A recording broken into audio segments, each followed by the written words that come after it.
जब से मनुष्य इस धरती पर आया है, एक पुरुष को एक स्त्री की और एक स्त्री को एक पुरुष की आवश्यकता है। अर्थात इस प्रकृति के नवीन जन्म को सृजन करने के लिए प्रकृति ने जो अधूरी व्यवस्था दी है, अधूरा मतलब नए सृष्टि की रचना के लिए, मनुष्य को नया जन्म देने के लिए एक स्त्री और एक पुरुष को अपूर्ण रूप से जीवन दिया है। दोनों के एक साथ मिलन से ही नए व्यक्ति का अर्थात या नए जीवन का यहाँ पर प्रादुर्भाव होता है, अर्थात जन्म होता है। अब आजकल पूर्व में भी विवाह को लेकर के इतनी सारी भ्रांतियाँ, इतनी सारी विचारधारा, भ्रम, सब कुछ ऐसा पैदा किया जाता है और बताया जाता है कि शादी सबसे परेशान कर देने वाला, जीवन को खराब कर देने वाला और मनुष्य के जीवन को सब कुछ तहस नहस कर देने वाला चीज़ का नाम शादी है। आप विचार कीजिए, आपका सारा जीवन, संपूर्ण जीवन किसी एक व्यक्ति से शादी करने के लिए ही चल रहा है, पूरी व्यवस्था। अगर आप शादी को जीवन में समाप्त कर दीजिए, आप देखिए पूरा जीवन का सिस्टम आपका बदल जाएगा, पूरा जीवन का सिस्टम आपका बदल जाएगा। अब आप कहेंगे कि भाई शादी तो दुख का कारण है। ये बहुत सोचने का विषय है कि क्या वास्तव में शादी दुख का कारण है। भाई अगर दुख का कारण है तो आप फिर शादी क्यों कर रहे हैं? चाहे आपका स्वयं का हो, आपके बच्चों का हो, या किसी आपके परिवार के, समाज के, परिचित के, किसी भी व्यक्ति का हो, किसी भी युवक का हो, युवती का हो। क्यों भाई, क्यों आप विवाह कर रहे हैं? क्यों आप विवाह कर रहे हैं? तो यह प्रकृति की एक व्यवस्था है और इस व्यवस्था का संचालन हर मनुष्य को करना है, इसलिए मनुष्य विवाह कर रहा है और करेगा। अब रही बात चिंतन की कि विवाह जो है दुख का या कष्ट का कारण क्यों है, तो विवाह कोई कष्ट का कारण नहीं है।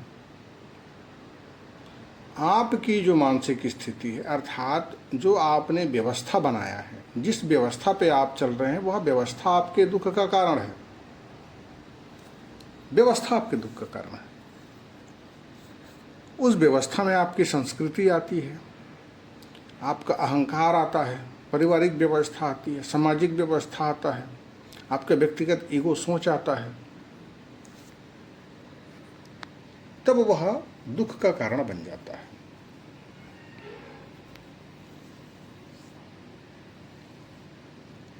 नहीं तो आप एक व्यवहारिक रूप से किसी एक युवक की और एक युवती की, जो आपकी पारंपरिक रही है, पूर्व में रही है, आप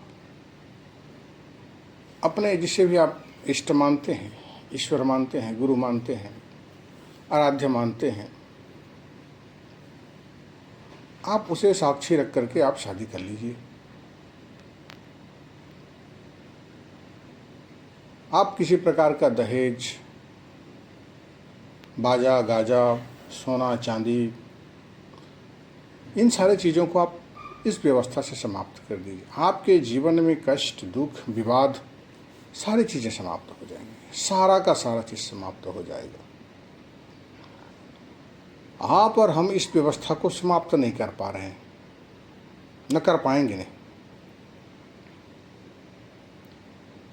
हम इसको और प्रति दिवस बढ़ा रहे हैं, रोज़ हम इसे बढ़ा रहे हैं, और बड़ा होना चाहिए, और बड़ा होना चाहिए, और हम इसी बढ़ावे के चक्कर में अपने जीवन के परिस्थिति को विपरीत कर लेते हैं, धन ज़्यादा खर्च कर देते हैं।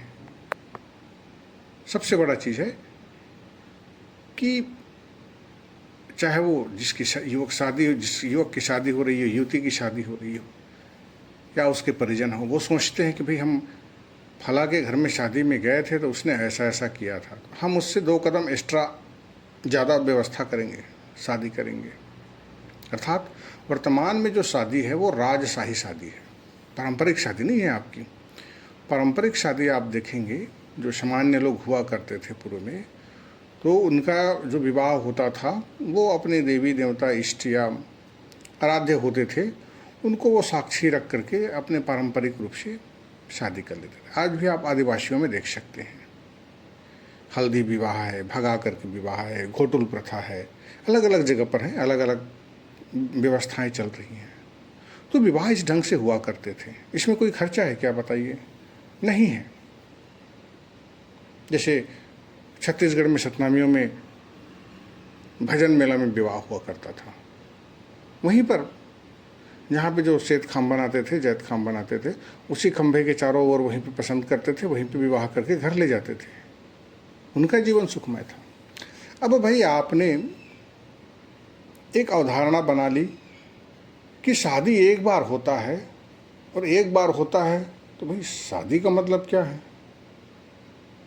शादी एक बार होता है तो ऐसा होना चाहिए कि जैसे फला का हुआ था, ढिका का हुआ था। मतलब जिसके पास धन है, बड़े बड़े जो धनाढ्य लोग हैं, जो हम किसी टीवी में देख ले, मोबाइल में देख ले, फिल्मों में देख ले, तो हमारी वैसी व्यवस्था होनी चाहिए। वो उस पूरी जान लगा देते हैं, ज़मीन बेच देते हैं, घर का जेवर बेच देते हैं, गिरवी रख देते हैं, और हम उसको पूरा करने की कोशिश करते हैं कि हमको पूरी ख्वाहिश पूरी करनी है।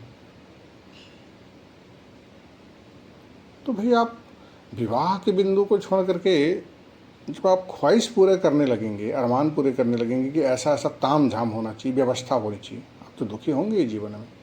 क्योंकि उससे जो आर्थिक बोझ आएगा उसको आप तुरंत पूरा नहीं कर पाएंगे, और वो आपके जीवन का समस्या बनेगा, विवाद का कारण बनेगा, परिवार में लड़ाई झगड़ा का कारण बनेगा। अब आप किसी को दोष दीजिए।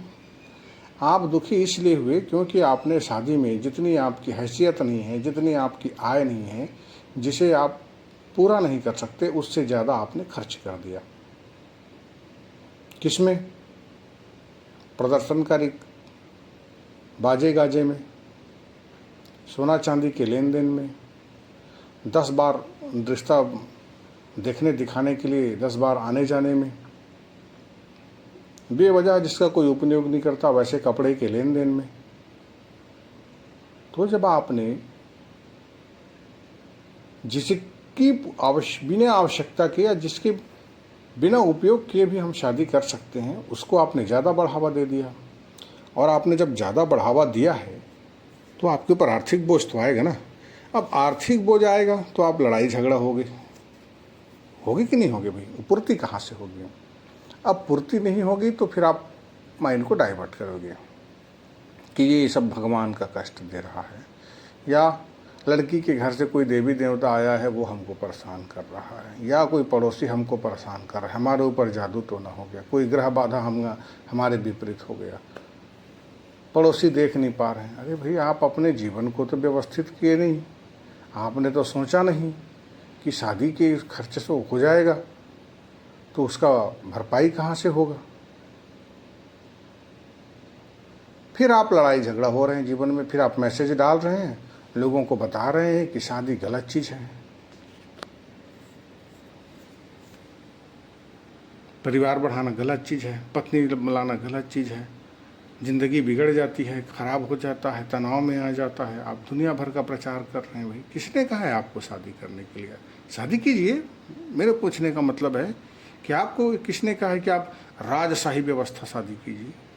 अरे भाई राजशाही व्यवस्था जो शादी होती थी, उनके पास धन होता था, पर्याप्त धन होता था, उसमें से कुछ हिस्सा देते थे। वो जो होता था उसका वो 1% 2% भी नहीं रहता था, उतना देते थे वो। आपके पास 2% नहीं है, आप 20% खर्चा करने में लगे हैं। जितनी आपकी आय नहीं है उससे आप 20 गुना 50 गुना आप खर्चा करने में लगे हैं। तो आप दुखी नहीं होंगे, परेशान नहीं होंगे, हताश नहीं होंगे तो क्या होगा जीवन में? व्यवस्था आप परिवर्तित नहीं कर सकते। शादी करना है कौन सी बड़ी भारी बात है? एक युवक एक युवती को चयन कीजिए कि एक दूसरे को पसंद करें, और आपका जहाँ पर भी सामाजिक पारिवारिक एक परंपरा का स्थान है, जहाँ आपके विश्वास और श्रद्धा का स्थान है, वहाँ पर ले जाइए, दोनों परिवार चले जाइए, जयमाला पहनाइए, जो भी सिंदूर पहनाते हैं पहनाइए, मंगलसूत्र पहनाते हैं पहनाइए, और दोनों को वैवाहिक बंधन में सामाजिक रूप से बांध दीजिए। क्या दिक्कत है? अब आप खर्चा करेंगे अपने अहम की पूर्ति के लिए, अपने शौक़ के लिए, दिखावा के लिए, या ये सोच करके कि लोग मेरे